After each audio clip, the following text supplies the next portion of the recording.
श्री गोपीनाथ मुंडे। अध्यक्ष महोदय, मैं ऐसा मानता हूं कि आज इस सदन में बहुत एक ऐतिहासिक और महत्वपूर्ण बहस हो रही है, क्योंकि इस देश में 52% 54% ओबीसी हैं।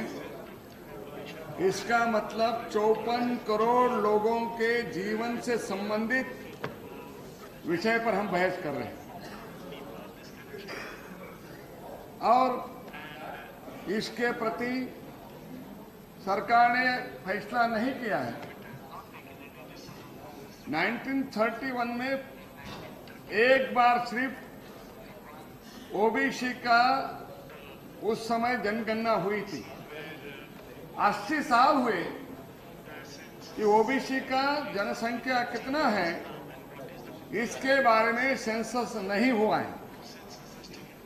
अगर हम इस समय भी सेंसस में ओबीसी का सेंसस नहीं करेंगे तो ओबीसी को सोशल जस्टिस देने के लिए और 10 साल हम उन पर अन्याय करेंगे। और किस लिए ये क्यों सेंसस मांगते हैं? इसलिए कि 2007 में आईआईटी में ओबीसी को आरक्षण देने के बाद एक पब्लिक लिटिगेशन हुआ था। उस समय कोर्ट ने ओबीसी के पॉपुलेशन के बारे में तथ्य सरकार को कोर्ट को देने के लिए कहा। सरकार ने कहा कि आजादी के बाद हमारे पास ओबीसी पॉपुलेशन का कोई स्टैटिस्टिक नहीं है,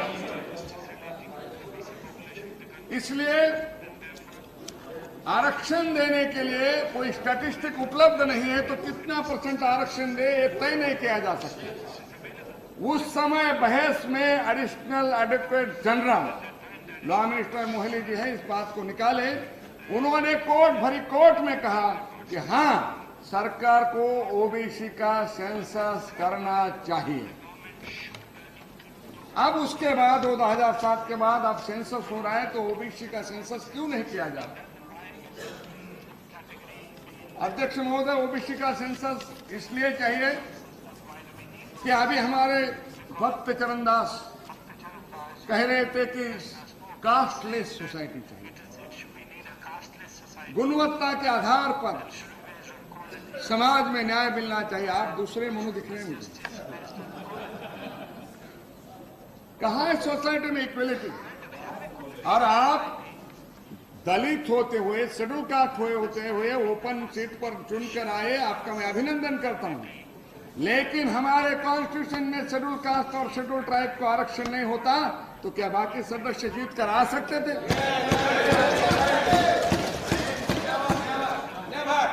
आपका सोच सच्चाई से कोसों दूर है और आप अपने अकेले को न्याय मिला इसलिए सबको अन्याय में मत धकेलिए।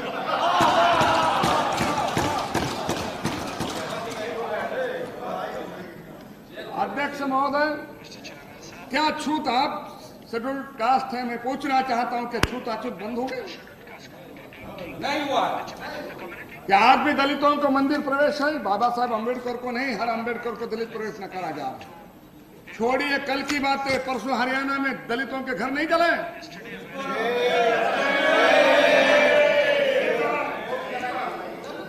हाँ, वही कह रहे। Please address to the chair please. अध्यक्ष महोदय, दलितों के please don't disturb him. Maharashtra में खेरलांजी में बहन, बेटी, माँ और सारा एक दलित फैमिली, उसको नंगा करके प्रोसेशन निकाल के जलाया गया। ये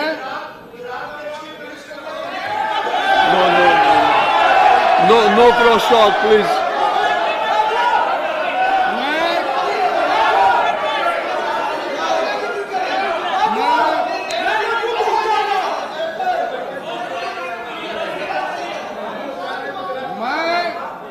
सरकार को दोष नहीं दे रहा हूं, समाज की वास्तविकता बता रहा हूं।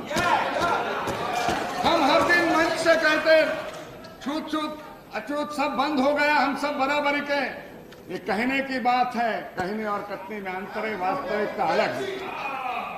आप बिना कास्टलेस क्लास निर्माण करना चाहते हो, मैं पूछना चाहता हूं क्या हिंदुस्तान में, मैं पुनर्जन्म में विश्वास नहीं रखता हूं, लेकिन मुझे अगर हिंदुस्तान में फिर से जन्म लेना है और भगवान को मैंने एप्लीकेशन किया कि विदाउट कास्ट, किसी जाति बिना घर में मुझे जन्म दो, संभव है ये?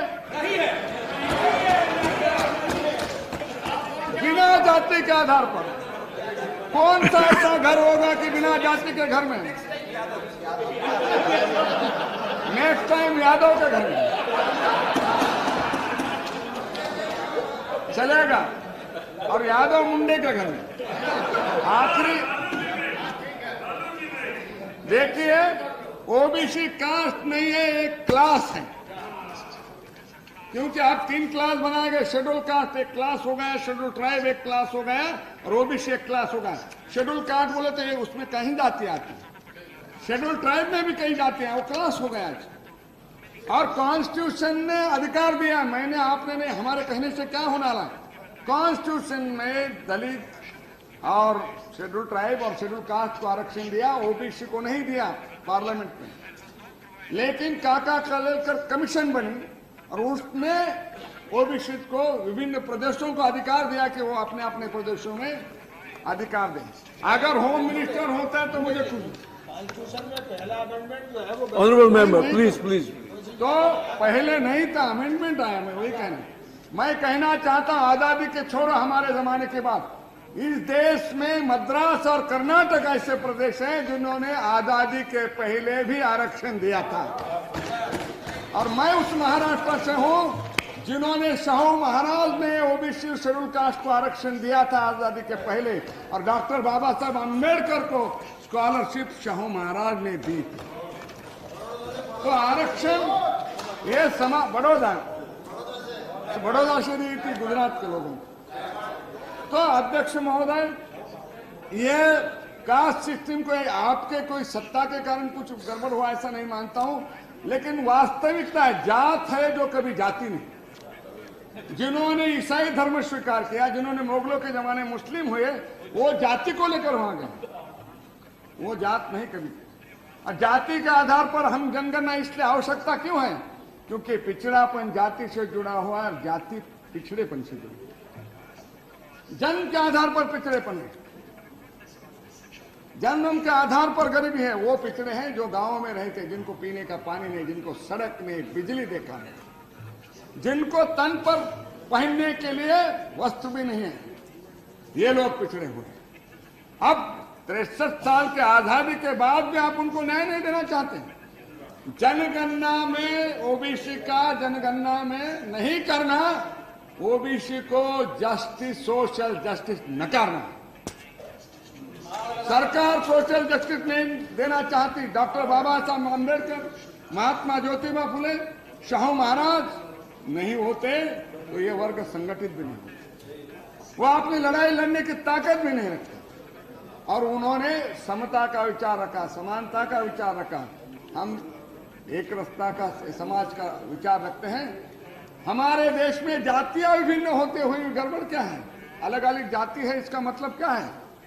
ये बुराई है या अच्छा है, ये सोचने का ये समय नहीं है।